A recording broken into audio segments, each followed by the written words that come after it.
Hello everybody, in this video I have a mixed media art journal page to share with you with the Thompson's Craft Supplies design team. This is one that was kind of entirely inspired by a leftover piece of scrap paper from a previous project. So a project I'd done with the Minte homemade papers, I had a leftover piece which was of a door, and it made me think that my first spread in this particular art journal has a door in it as its main focal point, so I thought it'd be quite nice to have a door for the end pages as well, like for opening and closing the journal.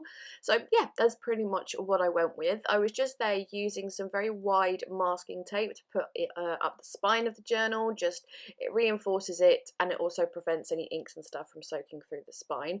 There's that scrap piece of paper there I was telling you about, really beautiful, like garden door sort of thing with that shabby chic style. I was just trimming it down a little bit so it would fit the art journal size, and then just before I'm going to stick that down, I'm going to add a few bits of rice paper, just collage that on for extra, you know, it's within the same kind of theme, shabby chicy vintagey sort of stuff. The rice paper I'm using, I think not all of it, but at least one of the pieces is from a previous kit of mine, some Dress My Craft rice paper, I think, like that long bit I'm putting up the side there, and I'm just using clear or transparent gesso to collage all of that on. Not adding loads and loads of rice paper, I just I was gonna keep it simple for this page, but then it's me and I can't keep things simple, like I'm physically incapable of it, but that's what I was trying to do when I started out. Anyway, to stick down that main huge focal point, you saw I was just using my bone folder there to score like the line where it's going to go over the fold of the art journal, just because it's so much better if you fold it first. It just helps with the bulking and everything. And here I'm using strips of washi tape to just cover up some little areas where, because I had cut it slightly, ever so slightly shorter than the height of the journal itself, there were just some awkward white gaps and stuff, and I was just using that to cover those bits up, but also using some other random strips of washi tape to kind of make it look like it's on purpose and not just covering bits up. I stuck the door piece down with 3D gloss gel, by the way, in case you're wondering. And then here, just to add a little bit of texture, I'm adding this sort of, I don't really know what to call it. It's this sort of webby, lacy trim. It was in my kit. It's something you can get in one of the trimmings bundles from the shop.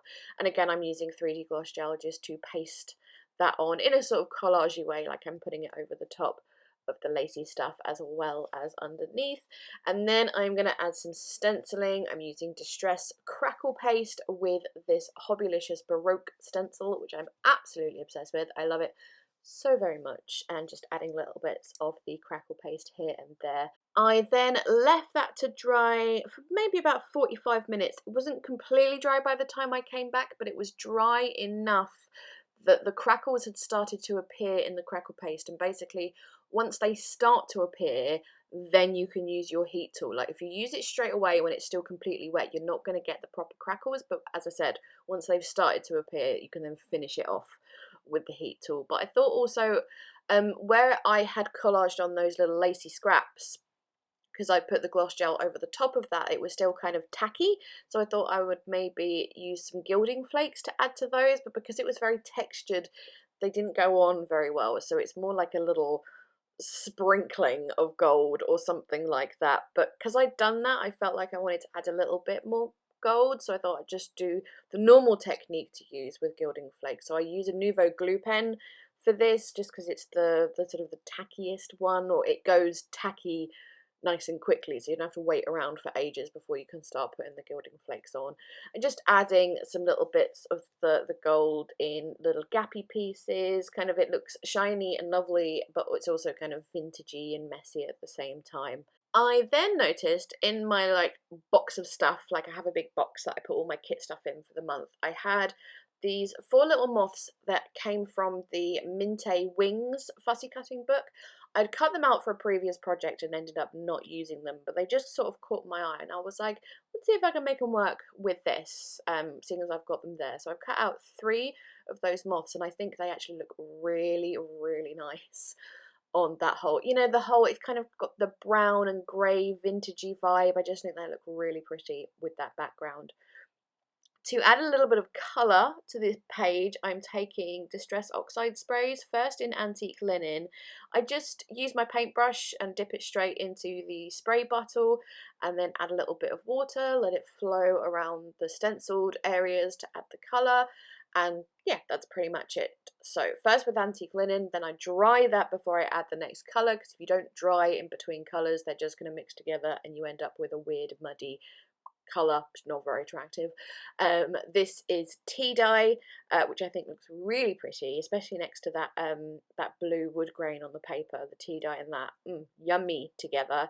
So doing the same with that, adding the water, let it flow around the page a little bit, and then to add, I wanted to add pink as well, so I got my old favourite Victorian Velvet, but I'm not doing the same with this. I'm just kind of adding big splodges of the colour straight onto the page, kind of splatters, but big fat splatters as it were, rather than little dainty ones.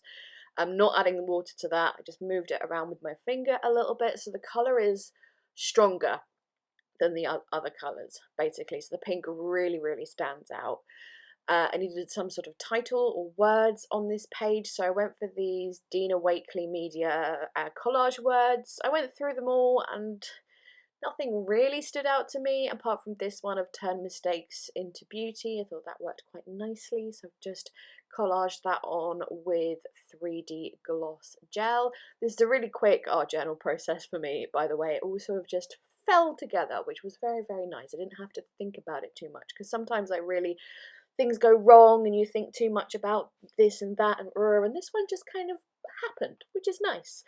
Adding a little bit of gold ink around those fussy cut moths, as there's quite a gold theme going on with this page, and then just sticking those down again with the 3D gloss gel. And then at that point I was like, it's kind of finished, but I feel like I need something else, so I grabbed some Crackle Medium. Well, it's not actually Crackle Medium, it's the Distress Crackle Paint in Clear Rock Candy or something, but it is basically Crackle Medium, and just adding that in like little nooks and crannies and corners and stuff, and like where the paper meets the page kind of thing, and just you won't be able to see the effects now. Hopefully you can see it in the close-ups at the end of the video or on the blog post, which I'll link. And then with that on, I'm adding some really big splatters of gold ink as well, just again because of the whole gold theme. I felt like something else was needed. Splatters is usually the answer to that, but I didn't want really delicate ones. I wanted really big splatters. And there we go. That's it for this art journal process. As I said, a really, really quick one for me, but just fell together. It happens sometimes. Not that often to me, but it does happen sometimes. Anyway, yes, links will be in the description box as they always are, as well as the corresponding blog post if you want a better look at the pictures. Thank you so very much for watching. Please leave me a thumbs up, chat to me down in the comments. Always love talking to everybody. And yep, that's it. I am going to go. Bye bye!